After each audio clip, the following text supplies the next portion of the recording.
Total War is an amazing series that spans across different eras of time and warfare, most of these focusing on up-close sword-on-spear-on-axe type combat. Empire Total War gives the series a different flavor of war, focusing more on gunpowder infantry and the tactics involved with using them. Empire Total War was released in 2009, a whole 3 years after Medieval 2. Since Medieval 2 ends in 1530, it's only logical that we skip 170 years ahead to the year 1700. Who cares what happened in between, right? Which, by the way, if I refer to the rest of the series for comparison, know that I mean the games before Empire and not subsequent titles. Whatever I'm bitching about in this review, they've probably already fixed in later games in the series. The first thing I noticed when I started playing Empire is the massive size of the map. Or rather, the maps. The game covers 3 different theaters of war: Europe, the Americas, and India.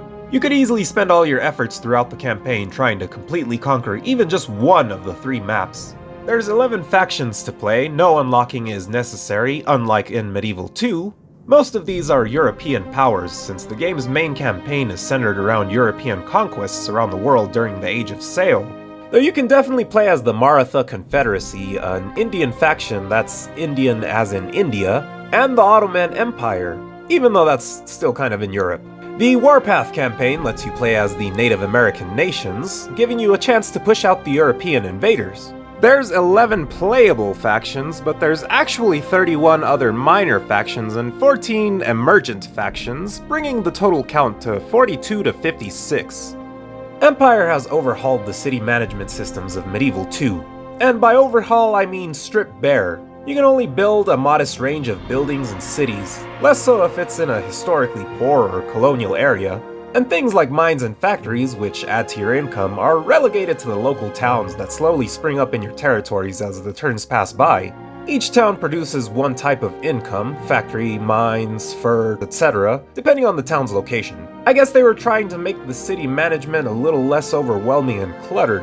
Research has been introduced as a mechanic in Empire. This research allows improvements on your armies, upgrades to your town industries, and just general efficiency boosts. This means diverting some towns from industry towards education is crucial to long-term success. Don't go too crazy with the education though, since it causes unrest called clamor for reform, which if left unchecked can cause a civil war, making you choose sides between rebels and loyalists. Taxing is split between the middle class and the nobility, both of which you have to keep happy. There's also a government system with 3 different types available, but aside from empire-wide bonuses, it doesn't seem too fleshed out, to me at least. The members of your cabinet also give small bonuses to your empire, randomly gaining ancillaries much like generals in Medieval 2.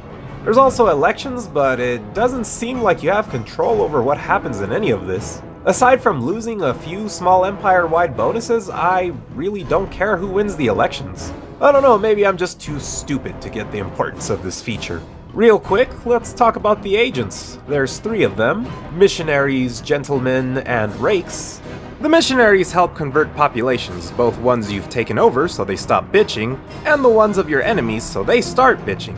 Gentlemen give boosts to your college towns if they're in them, and can duel each other because, I don't know, honor I guess? Rakes are your assassins/saboteurs, and they're pretty damn useful sometimes.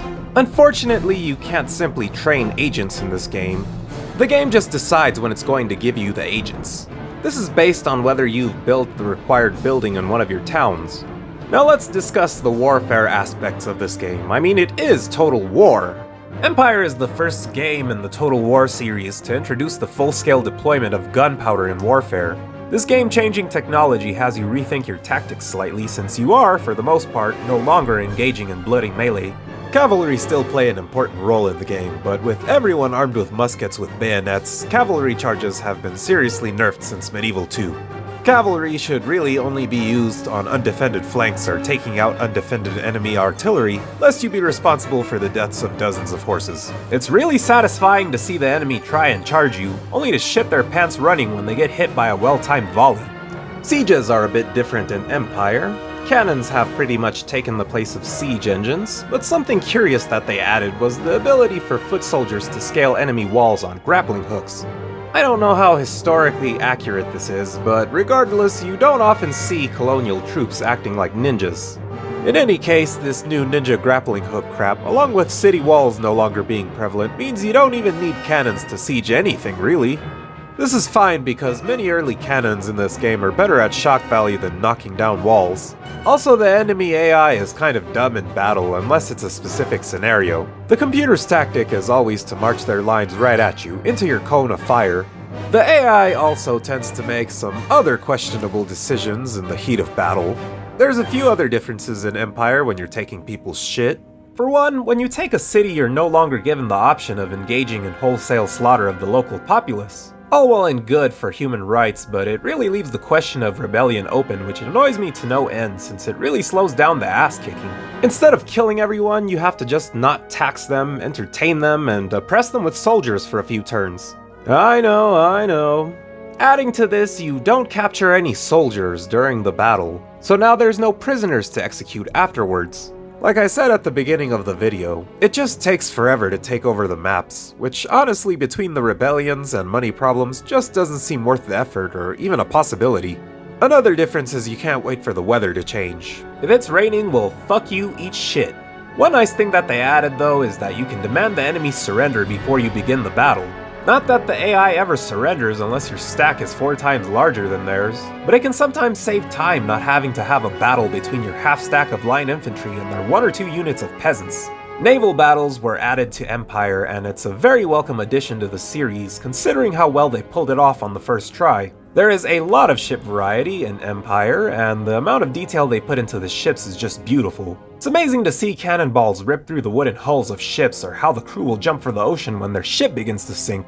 It's pretty epic, and it reminds you that this was the age of wooden ships and iron men. The only drawback is that it can be kind of slow if the wind isn't blowing in your favor, which it never is, especially when you make contact with the enemy and have to maneuver your fleet. Hooking your ship around to fire the other side's cannons takes a considerable amount of time. But I mean, come on, that's probably how it really was back then. Besides, it's still faster to turn the ship than wait for all 32 broadside cannons to be reloaded. The soundtrack is great as always, as epic as the time the game is set in. For some reason I feel like there's less music variation in Empire than in Medieval 2. I'm not saying the music in Medieval 2 isn't repetitive as well, so this might just be my opinion. I just don't think there's as many tracks in the game as its predecessor. But guess what, I'm actually wrong. After researching for like 5 seconds, I found out that Empire has 32 tracks, while Medieval only has 22 tracks. So I don't know what's up with me feeling like the music is more repetitive. The sound effects are great too. Hearing the popping everywhere along with the drumming and bugle sounds really takes you into the battle. Let's talk about Empire's graphics. They're better than Medieval 2's in the sense that things like, say, the faces are no longer a flat JPEG of a face on a 3D head-like protrusion. Instead, they have fully modeled 3D faces. But there's just something about the game that looks a bit grittier, not as sharp or smooth as it should be. It's honestly probably nothing, just my nitpickiness. What I know I'm not being nitpicky about is the lack of variety between units. I get everyone is in similar uniforms because of the rise of regular armies, but look at the face variety. None at all. That's just very lazy to me coming from all that unit variety in Medieval 2. Another thing I have a problem with is the animations.